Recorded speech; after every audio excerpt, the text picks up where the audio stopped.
Hi, this is John Solari. Once again, we're doing part 2 with David Beakel, the son of the famous and wonderful who gave me my start, Walter Beakel, my agent who was the director for the Actors Studio in New York. And we're talking about him and other things that he's done, and some of the poetry we'll be hearing this time that David has written. So I want to thank you, David, for coming on the show. Thank you, John. And listen, pal, you are a gift. And so in part 1, we were going to end about Second City. I'd like to know, your father started Second City? The founder of Second City. He was one of the original casting directors of the Compass. And he was the final director of The Compass before it went on to become Second City. And I read Janet Coleman's book, The Compass, and it's very interesting. And it definitely made the case that if it weren't for my dad having produced The Liars with Shelley Berman and Mike Nichols and Elaine May and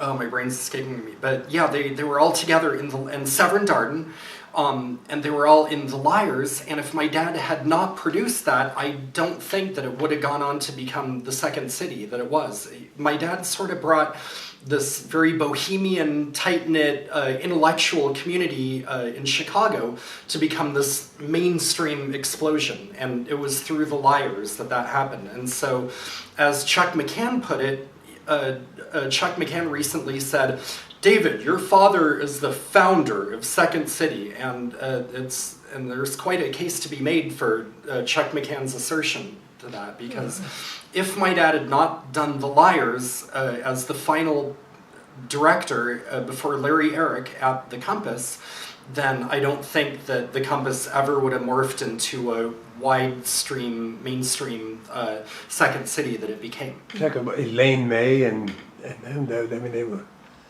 I mean, today, that's amazing when you think of that. I mean, I too. I wish your father was still around. I mean, all this stuff should have been recognized when he was alive. And really, Chuck McCann is a wonderful actor, still going.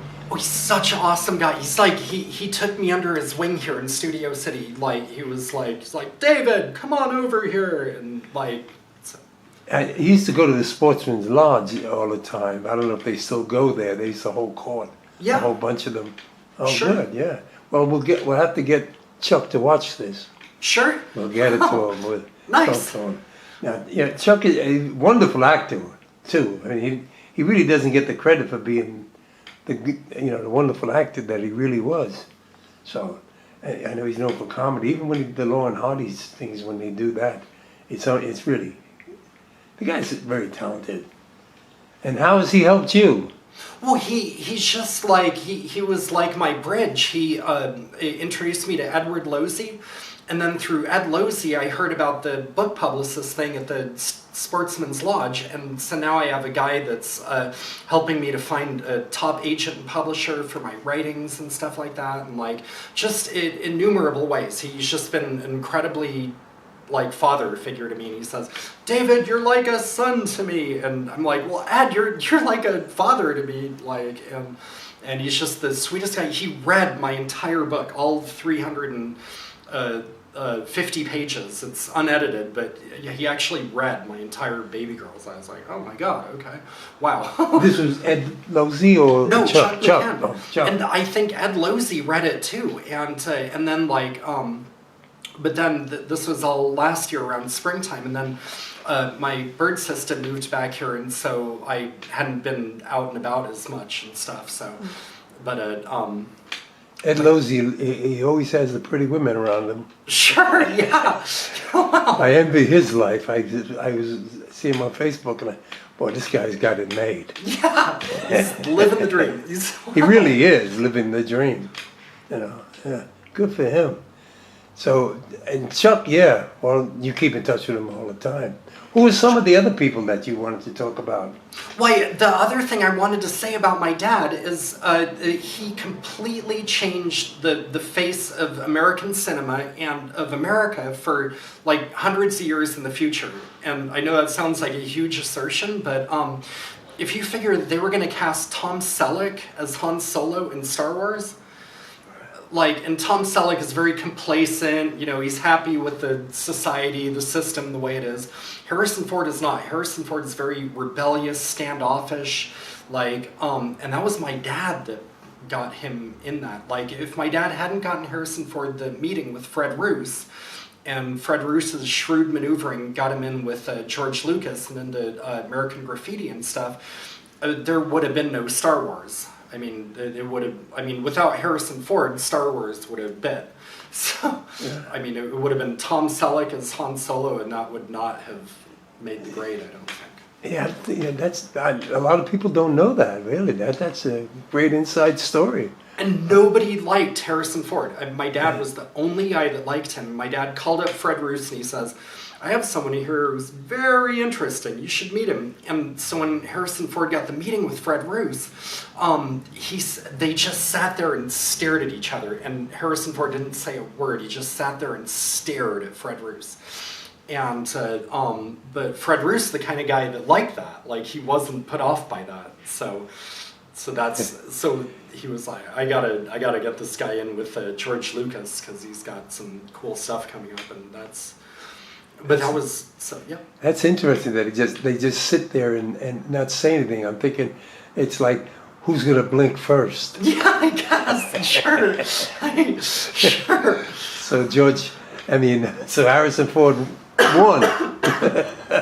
I suppose I don't know who won or not. But well, he went on. Sure. So that's a great point. I'm listening to that and I'm thinking, boy, what a great point as an actor that would have been to do that. Thanks. Yes. Gosh. So. Well, Harrison Ford. Yeah. So you keep in touch with him, and who are the other? That's amazing. So did you ever get to meet Carrie Fisher and all that? I met all of them when I was a kid, see them on stage and stuff like that, and then we'd always go to the Happy Days meetings, and so I remember Ron Howard was always there, and Tom Bosley, and then I definitely remember when Henry Winkler came up, and I thought he had a steel leg or something, but I was only 8 years old, and he shook my hand. He was very kind, affirming guy. Not like the Funds. He was like a tough guy, but he was he really liked me, and I felt like he wanted me to join his gang or something. I was like, me? Are you serious? And I was like, thanks, right on, brother. So who did your father represent in Happy Days? I think it was. I don't even know, but we used to always go there every year to the Happy Days parties, and we'd go to the Dukes of Hazzard parties, and so we'd go watch them filming Dukes of Hazzard and stuff, and we were all afraid to say hi to Daisy Duke, and I was like, you say hi to her, Brian. He was like, no, you say hi to her. And in the short pants. Yeah, it's amazing, because your father was an agent out here when Hollywood was really Hollywood. It was really great time back in the 50s and 60s and 70s out here. I came the middle 80s, it was starting to go the other way. But I would have loved to have been out here in them days of Happy Days and all that. That the memories that you have from being on the set there, that's really great. So, you have a lot of good things, memories in your life that you can look back on. Sure, way more memories too. I have so much of this written down and stuff too. So. Do you? Yep. What made you want to write?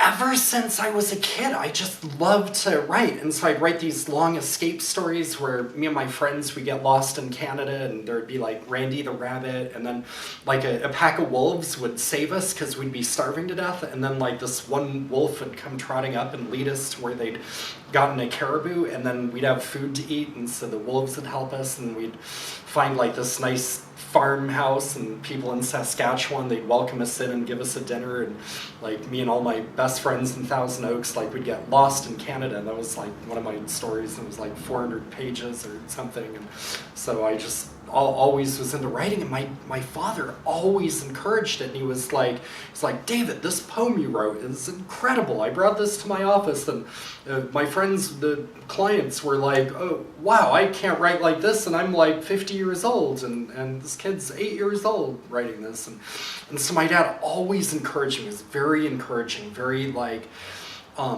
always told me to pursue what I want to pursue, and he never pushed me to get into acting or anything like that. He was like, you're free to act, I can get you a part and stuff, and I was like, oh, that's all right, I'm more into like this or that or something, but I was a kid then, and now I'd be happy to get into acting and stuff, so. Well, you're a writer, so you can write yourself something and start performing Sure, it. that's true. That's my main goal, is writing, to get my books out there. I think that's my main calling in life. So to get the book, have you ever thought about writing screenplays or plays? When you were telling me about your short stories there that you wrote, a lot of short stories could be, worked into theater. My dad said that, and Salome Jens, Yes. she was at my dad's memorial, and she was like, write a play and I'll get it done at the Actors Studio. Yes. And this is like 10 years ago, and I was like a stoner for like 6 of those years, and I feel really guilty, like I should have, taken her up on that and written that. Well, you still have time, and I just talked to Salome yesterday. Salome Jens is one of my idols, one of my greatest teachers and everything. She's the artistic director along with Lou Antonio of Actors Studio now. I am thrilled. I heard my dad was like, well, most of my friends are dying, and I'm like, no, they're not. Most of your friends are like on billboards and running their own TV shows and running if my dad was here today, I'd tell him that, because he was like, I was like, well, I'll Well, also the Actors Studio has the writers' workshop. I think that's more what she was talking about. So get it done and get in touch with her. I'll always give you Salome's number Sure. if you want it, and you could keep in touch with her. I know she would love to hear from you. Nice. Really? Thank you. Wow. No, Salome, she's a gift. She's a gift. I love Salome Jens. There's nothing I wouldn't do for that lady. And she's such a talent. What a great actor she is. She seemed like the kindest woman. Like, good. This is good. Good, I'm glad. Yeah, because to write about, that's all I've been thinking about when you were talking about it. And you can get into the writers, help get into the writers unit at Actors Studio. Sure. Because that's where you belong. You could develop this, and then you could get back into acting too that way. I'd love to. So you got to get going on writing some plays, because that's all they deal with at the writers unit. They don't deal with screenplays or books, right? Now just plays. And that's another thing Chuck told me. He said, go to this place in Burbank. There's like a little store in Burbank, and they'll teach you how to write plays. And I was like, I will get on that. Well, I would, because a lot of your short stories, and I think your imagination is there to develop the characters the way you want them. Sure. You should give it a shot. I will. Try. I'd love to. Yeah. And you go on the internet, and they have these books, dummies to write plays. It's cool. Sure. And you go on there and learn. I have a feeling you pick it right up. Sure. Yeah. Well, I've got my dad's ring on here. Oh, that's a nice one. So, That's a black onyx? Is that what they call it? Yeah. Wow. Great ring. Congratulations. Thanks. Here you go. that was this was his ring. He always had this ring. This was like, He had it on his pinky? yeah. Because it looks more like a pinky ring, yeah. Yeah, he had big hands. Yeah. So, I was going to say, I remember the ring, the pinky. Black onyx, yes. Wow. I'm glad he gave it to you. And now, So you have some poetry or something like that, or what else would? That's some of the other people that you wanted to talk about. I'm, well, let's see. Do you have a favorite that you wrote? I could just read like a random one or something like. If you like, whatever. The show's about you.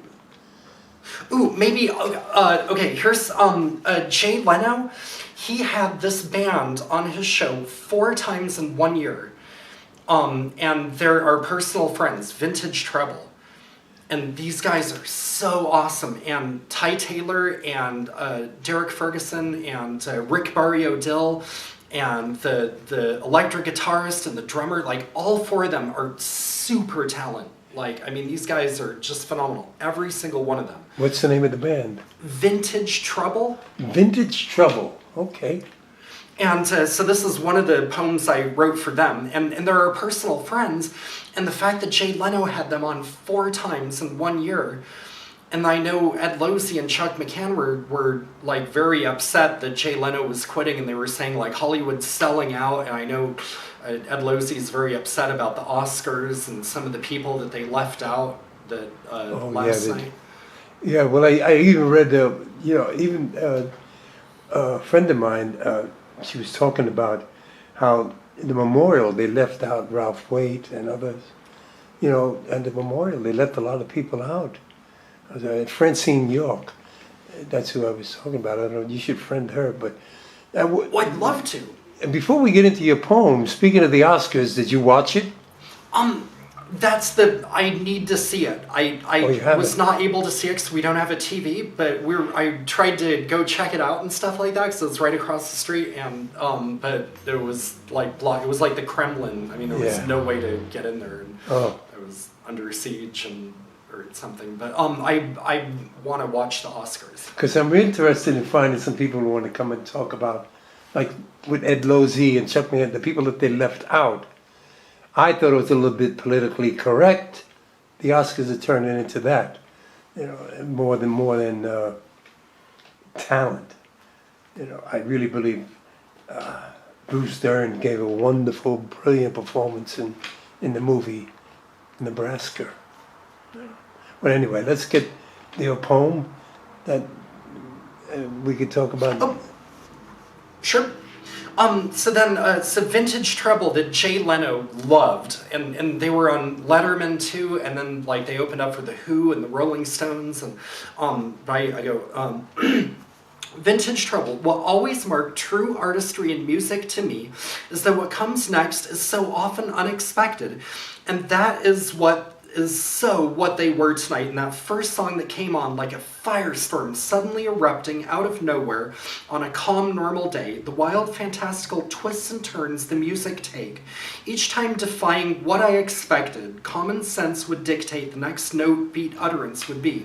But this transcended all that common down-to-earth wrote with artistry, and it always flowed. It astonished, surprised, deeply pleased, but never made me yawn with the everyday and expected. Instead, these 4 mega-power and geniuses working together are all about the infinite possibility. While bare-naked ladies gave up, proclaiming, "It's all been done before." Well, apparently not. I never thought so for a moment, mind you, but these gang, with great fire and pizzazz, showed it. Yeah, VT, we were all blown away, killed, reborn. Oh, good. Thank you, John. No, thank you. When they're writing, Likewise. you have an incredibly beautiful mind. Really, you belong in the theater. The theater needs you. I'd love to be a part. I'm sorry I took so long, but I'm ready now. Well, that's all that matters. And we'll get in touch with Salome and all the rest. And you have a whole book. When did you start writing poetry? It was one of my best friends here, Aaron Michael, and he's doing a YouTube series, God's Gift, which is the bomb, and it's he said, he was like, okay, Carter, you talk too much. My middle name's Carter, and he's like, you talk too much. You need to quiet your voice and instead write a poem for this person. And I was like driving people away by talking too much. Like this is back when I was smoking weed, which I've stopped and I've been off for 2 months, and I intend to stay off because, I mean, you know, and he was like, write a poem for these people, like for each person. So he had me do this like 70 times. And so I've got 70 poems and every single person I wrote a poem for was like, oh my God, this is like the coolest thing that anybody's ever written for me. Like I had girls saying like, this is the nicest thing anybody has ever said to me, and it's spot on. And you're not making stuff up. You're not like, flattering me or anything. You're just saying what your honest impression is, but this is like the sweetest thing anybody has ever said to me. And I'm like, you're kidding, you're serious? And I've been hearing that again and again. And so that's another book possible book that's called First Impressions. And it's about all these artists and up-and-coming artists and people I've met here in LA, and some established artists. I wrote one for Mitch Ryan. I wrote one for my dad. I wrote one, like, I could definitely write one for you. What about Salome? Sure, I could absolutely write one for her. Like, I have great memories from back at the studio and stuff. Right. So, sure. Oh, great. I mean, just off the top of my head, Salome, soothing, calming, like ocean waves, giving hope, giving birth, giving life, like something like that. Like that's beautiful, and that everything you just said there, that's her, and more. Nice. You know, Oh, really. cool. If she'll get to see this, I hope, and I'll give you her number when we're off the air. Wow. And, yes, she teaches over in La Brea now. Wow. You know, I don't know if you ever want to talk about, taking a few acting lessons or talk to her about developing some of your poems into scenes, Sure. or monologues. Jane Jenkins recommended that I speak with her. Oh, great. How is the Jane? Your father sent me to her when they first came out here. I guess my dad, that's another career my dad started. So another thing, like Tom Cruise, Meg Ryan, Julia Roberts, like you could also say that none of them would have had their lucky break if it weren't for my dad, because my dad started Jane Jenkins and she's the one that gave the lucky break to all those people. Yeah. So it's like... Yeah, she gave me my break too, and I think it was Armed and Dangerous. Or there was another movie we were supposed to do. It didn't happen. But I remember, Jane Jenkins, she had a partner too, didn't you? Oh, Janet Hershenson. Right. Now, is she still casting? She says she's not, but I think that's just because I barraged her with all these needs. I sent her like a 6-page email like, help me with this, help me with this, help me with this, help me with this. She's like, David, I don't know what you want me to help you with, but I'm not working now.